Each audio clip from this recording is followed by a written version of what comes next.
Christ on a Hot Tin Roof. That movie was incredible. The Phillies lost tonight when I'm filming this, and I had nothing else to do tonight, and I was like, fuck, I've seen Beetlejuice, and I've seen Deadpool Wolverine, and I've seen, I went and saw something the other night as well. I've seen everything that's out, but I really wanted to see The Substance, and it just has not been playing anywhere near me, so I found the one theater that was showing it tonight, here in Oaks, Pennsylvania, and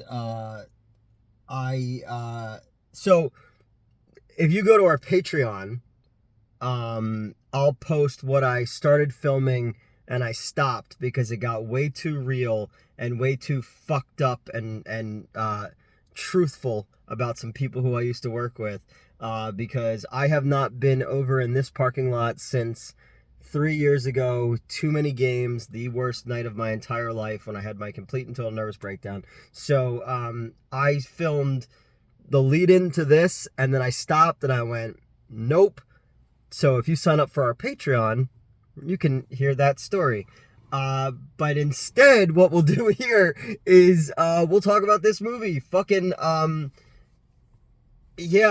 heard so many things, and I saw all the memes, and it's like The Substance out of context. And you got all I saw, from the trailers and stuff like this. Demi Moore, who I've always been a big fan of, going way back to Parasite for Charles Band. She's still super hot, and she's like 60. And then Margaret Qualley, Quibbity, I don't know.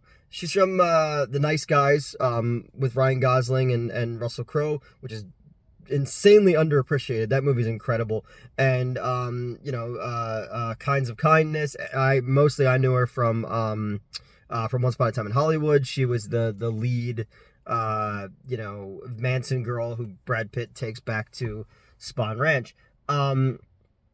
This movie it's an art film, it's an art film that becomes a Gwar concert, but what I saw from like the advertising, it's like, oh, okay, like, is it like a Frank Herbert kind of thing? Is it like a like a Reanimator kind of thing? Because you have like this little green vial, and if you took some of that mixed with like Cronenberg, mixed with the Society, there's a lot of Kubrick inspired imagery in it as well. It's this very strange amalgam of an art film, because you have all the staples of, say, an A24 film. You have very bold colors, the yellows and the greens and the pinks and all that kind of stuff. It's very, very bold. You have these very flat shots, where it's a static thing, and it allows the screen to be big, and for you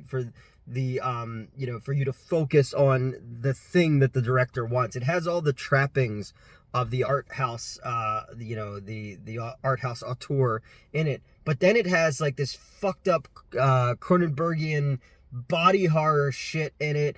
And then you just have an utter Peter Jackson Dead Alive inspired bloodbath at the end of it. You've got these creatures that are created that are like a mix of like Angelica Houston in the Witches, and like the Great Mutato from that X-Files episode, the postmodern Prometheus. You've just got these fucked up things that are in this.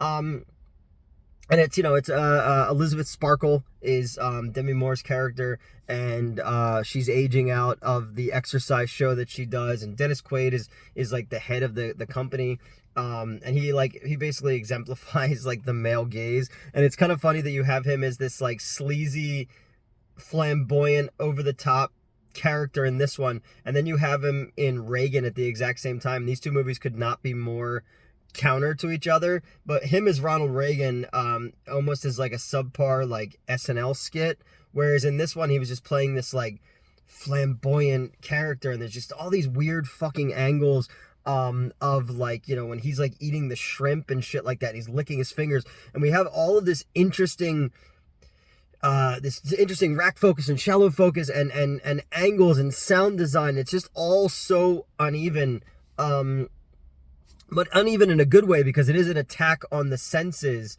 There's almost like if you ever saw 127 Hours when what's his face, Harry Osborn has to saw through his own arm, and when he gets to that nerve and it plays with the sound, there's a lot of that in here as well, where it kind of makes you go like, oh. Some people in our Discord was like, don't eat before you see it. I have a very strong stomach. There was like things that made me wince in there, like with her fingernails, she's pulling them out and she's pulling her teeth out. Almost, again, like Cronenberg, like you would get in something like The Fly. You know, there's a lot of that style imagery in this. The idea is she's getting old and she's offered a chance to take this solution called a substance called the substance, and what it does is it splits you, and another you, a better you, a younger, more beautiful you will be born out of you, but it only can exist for 7 days, and in those 7 days you have to be in stasis, basically, where you're hooked up to be fed through this tube, and and for 7 days the other has to draw spinal fluid out, inject themselves to stabilize themselves, and then so it creates this younger, more beautiful version of herself named Sue, and Sue becomes a huge star right away. And I love that we start out with, like, because we show Demi Moore fully nude, and she's 60 years old and she still looks fantastic. But we're drawn in by that, and then we see the other that's born, and we get all of these like male gaze lingering shots. A lot of her ass is in this movie, which is fantastic because she has an incredible ass. But we're drawn into that to then where we end up as the end. It's so fucking cool the way that the director is able to kind of pull us in and pull us out of the human body, and then using food the same way, and rot and decay and all these things. And it's just like it's body horror in the best kind of way. And then there's scenes that kind of remind me a little bit also of Verhoeven, and you have something like you'd have something like RoboCop in it, or you'd have something like Showgirls even in it, because I always tell people that Showgirls is, oh no, hold on, oh no, there we go. The Showgirls I always saw as a body horror movie as well, because it's perfect bodies, but it's kind of using them in a corrupted way, and how, go back and watch my Showgirls review. I was really fucking impressed by this movie. And then Sue becomes more and more famous, and as she becomes more and more famous, she continues to drain Elizabeth Sparkle, who is not Mrs. Sparkle, so it's not Homer's wife when he's Mr. Sparkle. Fishbulb, wasn't that when he goes to Japan? But yeah, so there's supposed to be the Demi Moore is the Matrix, and and the substitute is Sue. And Sue likes the power too much, and she drains more and takes extra days. And every time we go back to Demi Moore, she's becoming rotten. Like, her fingers are rotten, and her fucking, the one scene that really got me, because I have literally no mobility anymore in my left kneecap. Back in February, you can go back and watch that video.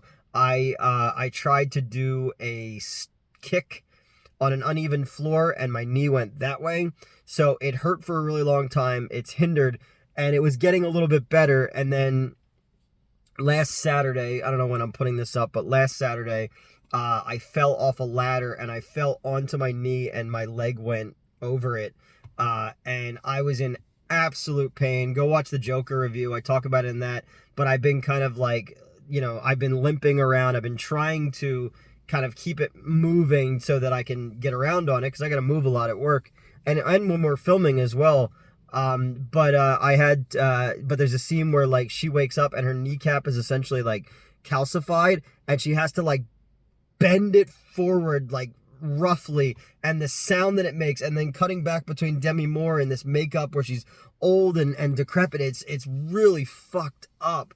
But we eventually get to the point where Sue is offered the big New Year's Eve party, the New Year's Eve show, and she realizes that there's no more of Elizabeth to drain, and she pulls her teeth out and her fucking fingernails, and her ear falls off, and she's like, I just need to make a better version of myself. So she reuses the original substance, and it creates this fucking monster where it's got Elizabeth's face and arm on the back, and it spits out a tit, and there's another set of teeth in the other tit, and she uses that to keep the dress up. It's pure fucking camp, and it's ridiculous. And you have these showgirls, and she cuts out a picture of Elizabeth's face and sticks it to her own face, and then puts lipstick on it. Sort of like when at the end of the first Deadpool movie, when he cuts out a picture of Hugh Jackman's face. It's sort of like that.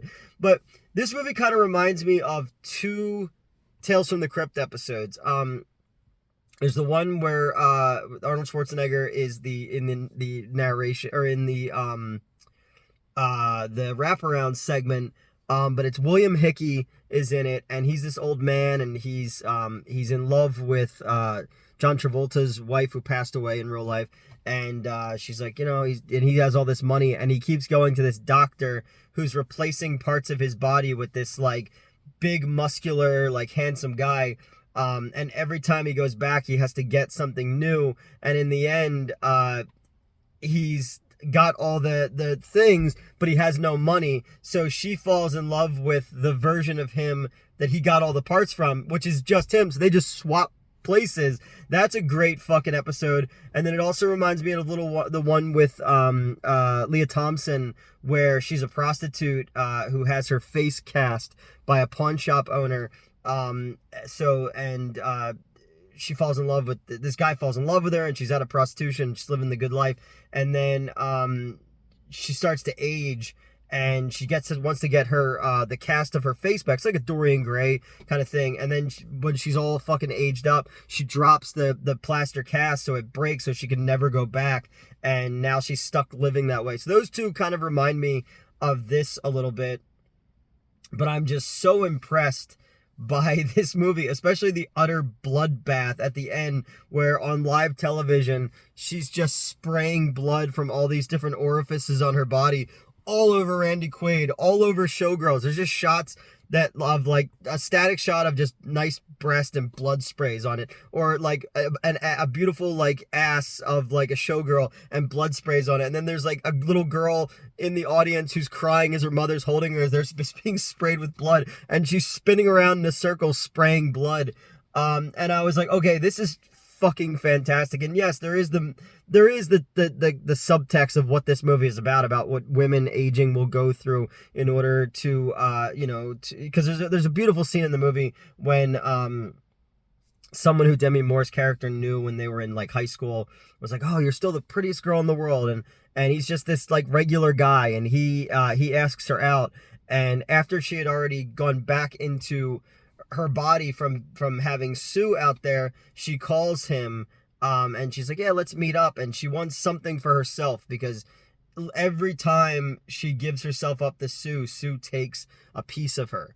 And it's this idea of her going in the bathroom and realizing she's not as pretty as Sue, and she doesn't have as big a breasts as Sue or whatever. And she keeps like, she doesn't go to the date. She keeps wiping off the makeup in the mirror, and you're watching the clock and stuff like that. It's really fucking harrowing and sad, but you're also watching how these two characters are rivals in the movie. They never share a scene together because they are one, but how when one wakes up, they're fucked by the other one. It's very interesting and funny, and fucked up funny. I was super, super fucking impressed by this movie. And, the body horror stuff, and the social commentary, and the gender politics of it all. And it all just works in a way that's not preachy, and it's funny, and it's engaging, and it's stylistic. There's just these great shots of like the hallways in the studio that look like the hallways at the Overlook Hotel in The Shining. And the way that he uses the colors, even the yellow of her jacket reminds me very much of something you would see in like an A24 movie, or even like The Village, the M. Night Shyamalan movie, where they use certain colors to kind of, exemplify, danger or purity or whatever. I always do that in movies. But yeah, I really, really like this movie, and it was so fucked up. that I'm laughing hysterically at the fucked up body horror shit, and I can hear the two women who are sitting a couple rows behind me just squirming until you get to the point where she's just spraying blood everywhere. When these people were just like, "What have we gotten ourselves into?"